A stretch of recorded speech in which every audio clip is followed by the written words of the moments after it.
Demonstrators gathered in London's Hyde Park this weekend protesting against what they call the injustice of Sharia law. They claim thousands of Muslim women living in the UK suffer harm because of discriminatory judgments on matters such as divorce, child custody and inheritance.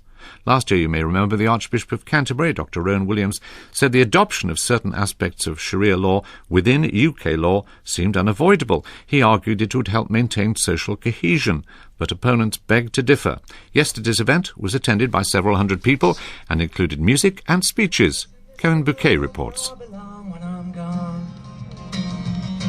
Won't know the right from the wrong when I'm gone. Accommodating alternative systems of justice is not about choice or tolerance in a pluralistic society. It is not about Muslim women's autonomy. These demands emerge from fundamentalist politics, however they are dressed up. For some people, the words Sharia law conjure up images of barbaric medieval punishments, beheadings, stonings and amputations. But within Britain's Muslim population, no one is seriously suggesting that Sharia should replace criminal law, which remains firmly in the hands of the police and the judiciary. It's in civil matters, and mainly in the area of family law, that many British Muslims choose to follow the teachings of the Quran. But critics say there are plenty of examples of British Muslim women who suffer real hardship because of Sharia law. There's one of a young girl who was forcibly married, and she actually went to 3 Sharia courts and tried to get a divorce, saying that she was forcibly married. And in all 3 situations, they decided that the marriage was a legitimate one. Only after her husband gave her a divorce was she able to get the divorce that she was looking for. Maryam Namazi is an outspoken critic of Sharia law and one of the organisers of the demonstration in London. It has legal implications in so many ways, and it's actually denying women and children the rights that have been fought for and established in this country by progressive social movements. And I think it is actually very scandalous that this is going on.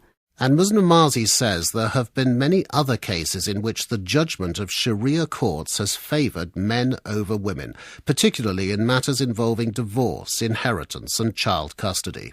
And you are saying that he used to hit you, without any reason at all. He used to hit you? Yeah, he used to beat me up, and he used to drink and lie all the time. And he also used to steal. I've done everything to save my marriage, but it didn't work out. This young Muslim woman, who's already obtained a divorce in the civil courts, is now seeking a religious one, and she's come to the Sharia Council to consult an expert on Islamic law. You used to argue a lot with him sometime? Well, I used to try to stay quiet. I used to listen to him all the time, but he never gave me a chance to say anything. He was like, I'm the man, and you're nothing to me. And when you reported to his mother in Pakistan, what does his mother say to you? That he's a man, he's allowed to do that, you're a woman, so it's like men's got the power. And so if he wants to hit you, he can? Yeah, he's allowed. He's allowed. The young woman was told her case would go before a full session of the Sharia court with a recommendation that she be granted a divorce. Abdullah Karlan, who's a Muslim academic, objects to the word court. He says experts in Sharia law have no power to enforce their judgments. He says they should be regarded as conciliators and arbitrators rather than judges. But he does defend one of the most controversial aspects of Sharia law, whereby the testimony of a woman carries only half as much weight as that of a man. Mr. Karlan didn't want to record an interview, but these are his words. The reason behind it is that it involves financial transactions, the lending and borrowing of money. These are not major concerns of women who look after the home and children. They normally forget the details of financial transactions. So in such matters, it's helpful to have the testimony of 2 women. One can remind the other. It's not because she's any less than a man, it's because she's busy with children and family and does not have concern for financial matters. According to Islamic law, a Muslim man can end a marriage with a simple statement that he's divorcing his wife. Muslim women do not have that right. They have to go through the courts. Ahmad Thompson, who's a Muslim barrister, said some of the decisions made by Sharia councils can be enforced in the civil courts, in cases where people have chosen to sign binding arbitration agreements. I asked him if a system in which a woman's testimony counted for only half that of a man could ever be described as just. The position I take is that these provisions have been provided by the creator of the human situation, by the creator of every human that's ever lived or ever will live. And if he doesn't know his creation, then who on earth does?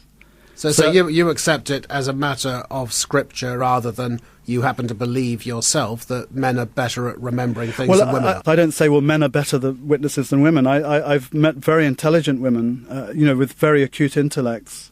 I've also met men who really don't know one part of their body from another, to put it politely. But in the end, I accept the guidance that has come from my Lord, whether I understand it or not. But critics say that because of this blind adherence to the Quran, thousands of Muslim women are suffering injustice and harm. Dr. Usama Hassan from Middlesex University has been studying Sharia law for 20 years.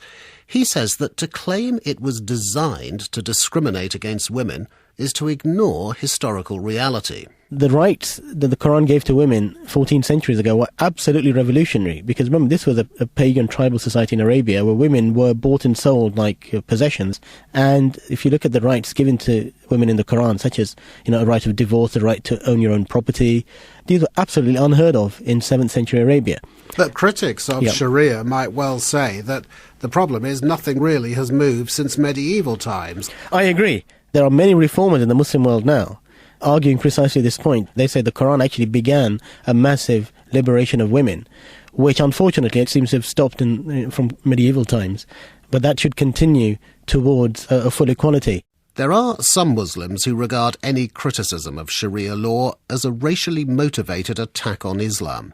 But Maryam Namazi rejects that. She was herself brought up as a Muslim, but now describes herself as an atheist and an ex-Muslim.